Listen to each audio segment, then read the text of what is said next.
Talk Franchise. Parole de franchiseur. Le Talk Franchise, merci de nous rejoindre sur le Salon Franchise Expo Paris avec notre invité qui nous a rejoint, Guy-Cédric Galéa, directeur général de Jotule. Bonjour. Bonjour. Jotule, une marque qui a une grande histoire. 170 ans exactement, enfin un peu plus, même 171 aujourd'hui. Oui, bravo. Tout à fait. Aujourd'hui aujourd'hui, cette année. Ah oui, pardon. Le gars qui prend tout au pied de la lettre, aujourd'hui même. Voilà. Non, mais oui, 171 ans, une marque qui existe depuis longtemps, ouais. Oui, tout à fait. Une marque donc qui propose des poêles, notamment bois granulé. Voilà, on est multicombustible, bois et granulé, et cheminée, insert et poêle. Alors, à quoi ressemble une boutique, un point de vente quand je viens chez vous, Jotule ? Un magasin Jotule a trois vocations, Ouais. C'est conseiller, vendre, installer et entretenir les appareils de chauffage au bois du groupe Jotule. Donc un magasin Jotule, typiquement, c'est une surface de vente de 100 à 250 mètres carrés selon l'ampleur, la taille du magasin, l'ampleur de la zone de chalandise, avec du matériel exposé en showroom. Et ensuite, c'est en général des équipes de 3 à 8 personnes pour assurer la commercialisation, l'installation et l'entretien de ces appareils. Vous en êtes à un petit peu plus de 54 boutiques. Voilà. Il y a un esprit de développement qui va vers quoi dans les prochaines années ? Bien sûr, oui. On a ouvert le premier magasin pilote fin 2011. On a 54 boutiques ouvertes au 31 décembre 2024. Ouais. On en a déjà ouvert 2 au premier trimestre cette année. Bravo. Et l'objectif, c'est 5 à 10 ouvertures par an pour atteindre les 100 magasins à l'horizon 2030. Alors, qui est le futur franchisé ou la future franchisée Jotule ? Il y a un profil type ? Profil type, pas vraiment.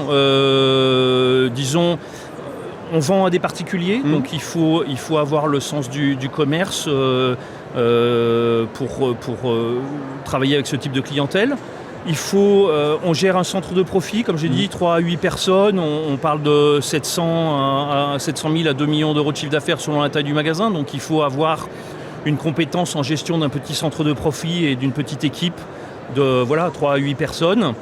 Et puis, si possible, le goût pour les métiers soit de l'agencement, de la décoration ou du second œuvre du bâtiment.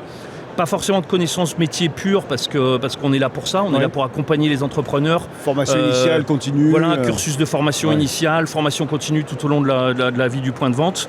Mais si possible, un goût pour les produits d'aménagement de l'habitat et un petit peu technique. Et vous êtes venu avec un objet J'ai un objet qui représente Jotule. qui représente Jotule et son réseau.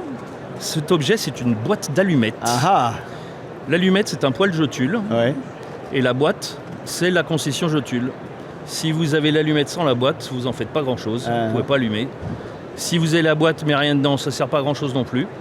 La valeur du réseau, c'est d'être bien conscient que Jotule sans son réseau n'est rien. Ouais. Le réseau sans Jotule dedans n'est pas grand-chose.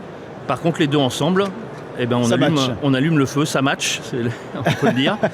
Et puis accessoirement, une boîte d'allumettes, c'est quand même très pratique pour allumer son poêle. Quelles sont les conditions d'accès à votre réseau, les conditions financières ? Alors, conditions financières classiques, il faut prévoir un budget de 40 à 50 000 euros d'apport personnel, être capable de mobiliser autour de 150 000 euros au global avec les prêts pour pouvoir se lancer sur un projet d'ouverture d'un point de vente.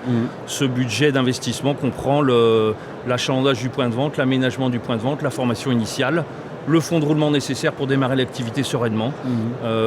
Voilà. Après, il faut un local. Alors, on aide à la recherche de local, mais il faut idéalement un local commercial dans une zone orientée aménagement de l'habitat, comme j'ai dit, 100 à 200 mètres carrés en général. Donc du périurbain souvent ? Souvent, zone commerciale périurbaine, tout à fait. Mais on sait s'adapter à tous les types de bâtiments. On a ouvert des magasins dans des maisons, on a ouvert des magasins dans des stations-service en reconversion. Enfin voilà, tout est envisageable.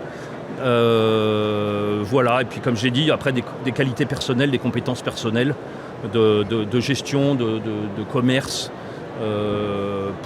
pour réussir sur l'ouverture d'un point de vente Jotule. Il y a des zones géographiques sur lesquelles vous aimeriez vraiment vous implanter en priorité ? Partout en France. C'est simple. On a au moins 200 zones de chalandise à pourvoir. On en a pourvu un gros quart. Donc vous voyez, il y a encore plein d'opportunités à saisir pour rejoindre le réseau Jotule. Merci infiniment d'être venu jusqu'à nous. Jotule, donc, on vous retrouve ici sur ce salon et puis on peut vous contacter bien sûr après pour vous poser plus de questions et faire connaissance avec vous, Guy-Cédric Galéa. Vous êtes le directeur général de Jotule. Merci. Merci à vous. Et bon salon. Merci. Le Talk Franchise. Parole de franchiseur.